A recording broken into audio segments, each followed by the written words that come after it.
Hello everyone. Let's find the real non-zero solution to this exponential equation. And here is how to solve the question. All right, our solution. Now, we are given 2 raised to the power of 9 raised to the x divided by 8 raised to the power of 3 raised to the x equals to 1 over 4. So the first thing to do in this case is to what? Is to express, okay, or to write 8 and 4 in terms of base 2.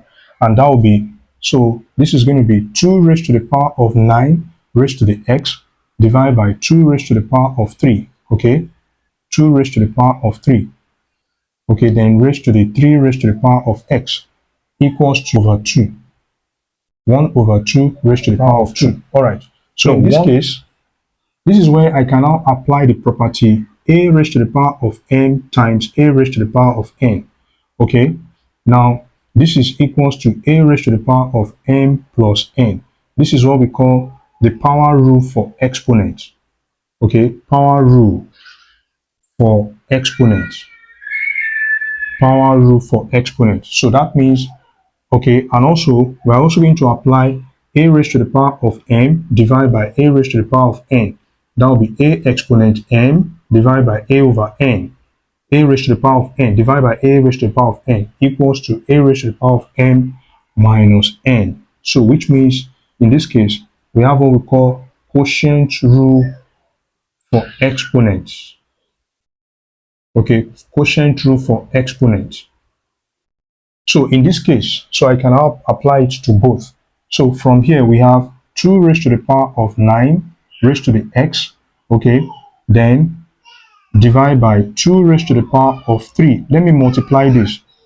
2 raised to the power of 3 multiplied by 3 raised to the power of x equals to 2 raised to the power of negative 2. This is what we call negative exponent. So from here, I can now apply this. That is quotient rule for exponents. Okay, quotient rule for exponents. So that this will be 2 raised to the power of 9 raised to the x, okay, minus 3 raised to the minus 3 times 3 raised to the power of x equals to 2 raised to the power of 2.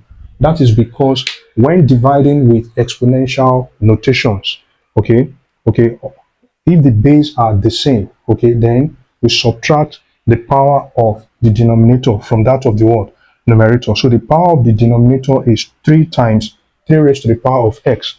Then we subtract it from the power of the what? Numerator. The numerator is 2 raised to the power of 9 raised to the x. All right. So in this case, we have equal base. Okay. So from our equal base, the equation now reduced to 9 raised to the power of x minus 3 times 3 raised to the power of x equals to negative 2. So for equal base, if you have a raised to the power of m equals to a raised to the power of n, this will be what? M equals to n. All right. So in this case, I'm going to move 2 to the left-hand side from the right-hand side. So 9 raised to the power of x minus 3 multiplied by 3 raised to the power of x plus 2 equals to 0. All right. So this is where we can now transform the equation into a quadratic equation. But first, let me write 9 in terms of base 3. So this will be 3 raised to the power of 2, then raised to the what? X minus 3 multiplied by 3 raised to the power of x plus 2 equals to 0. Now I can switch this here, and this will be 3 raised to the power of x raised to the what? Second power minus 3 multiplied by 3 raised to the power of x plus 2 equals to 0. So now let's choose a letter from the alphabet to represent 3 raised to the power of x. So we can say let y equals to 3 raised to the power of x, so that this equation will be y squared minus 3 times 3 raised to the power of x plus 2 equals to 0. Oh, beg your pardon. This will be 3 times y plus 2 equals to 0. That is y squared minus 3 times y plus 2 equals to 0. So here we have a standard quadratic equation. Now we can factorize this to be y squared negative 2y minus y plus 2 equals to 0. And this will be y into y minus 2 negative 1 into y minus 2 equals to 0. So that y minus 1 multiplied by parenthesis y minus 2 is equals to 0. So we can set each of these equals to 0. So y equals to 0, then y equals 2. Now, we're not done. We want to find the real non-zero solution to the problem. Okay, so we're not done. Let's recall. We know that Mr. Y, okay, is equals to 3 raised to the power of x. Mr. Y is equals to 3 raised to the power of x. So I'm going to substitute the values of y. So when y is equals to 1, then we have 1 equals to 3 raised to the power of x. So if I take log on both sides, so this will be log 1 equals to log 3 raised to the power of x. Now I can apply the property logarithm of p, the nth power of p will be equals to n multiplied by log p. So this will be 0, and this is x log 3. If we divide both sides by log 3, okay, so this will be x equals to 0. So this will be rejected. Okay, this will be rejected. Now let's read the question again. Find the real non-zero. So which means 0 in this case is not a solution. So this will be rejected.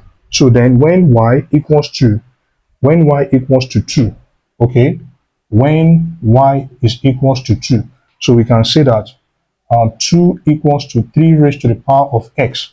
Then again, let's take log on both sides. So if you take log on both sides, this will be log 2 equals to log 3 raised to the power of what? X. So that this will be log 2 equals to x log 3. Here I'm going to divide by both sides log 3. So this will be log 2 divided by log 3 is equals to x log 3 divided by log 3. So that the value of x will be log 2 over log 3. And then we can write this to be x equals to log 2 to base 3. So the real non-zero solution to this question is x equals to logarithm to base 3 of 2. That's log 2 to base 3. Okay, we can verify our answer. We know that 2 raised to the power of 9x divided by 2 raised to the power of 3 times 3 raised to the power of x, which is what we have here, okay, is equals 1 over 4. So all I need to do is to plug in the value of x, this value, so that this will be 2 raised to the power of, now 9 is 3 raised to the power of 2. Then x is log 2 to base 3, okay, then divide by 2 raised to the power of 3, okay, 2 raised to the power of 3 multiplied by 3 raised to the power of x, which will be log 2 to base 3, okay. Now there's a property of logarithms. If you have a raised to the power of log a to base log b to base a, this will be equals to b, okay. So we can use that in this case. So when I move these two here, okay, this becomes 2 raised to the power of 3, okay, 2 raised to the power of 3 to the log 2 raised to the power of 2 to base 3, okay, divide by 2 raised to the power of 3 multiplied by, in this case, we can see here that this is 3 raised to the power of log 2 to base 3, and that will be equals to 2. Okay, that will be equals to 2. Then this is 4. In this case, 2 raised to the power of 2 is 4. So that means we have 3 log 4 to base 3. So that this is going to be 2 raised to the power of 4 divided by 2 raised to the power of 6. Then we have 2 raised to the power of 4 minus 6. That is when we apply this property. Okay, and this will be equals to 2 raised to the power of minus 2. Then 2 raised to the power of minus 2. Okay, exactly what we got here. And that's what we got. That is equals to 1 over 4. So which means it will be equals to 1 over 4. And this is how to verify our answer. And we've come to the end of this tutorial. I'll see you in the next video. Bye-bye.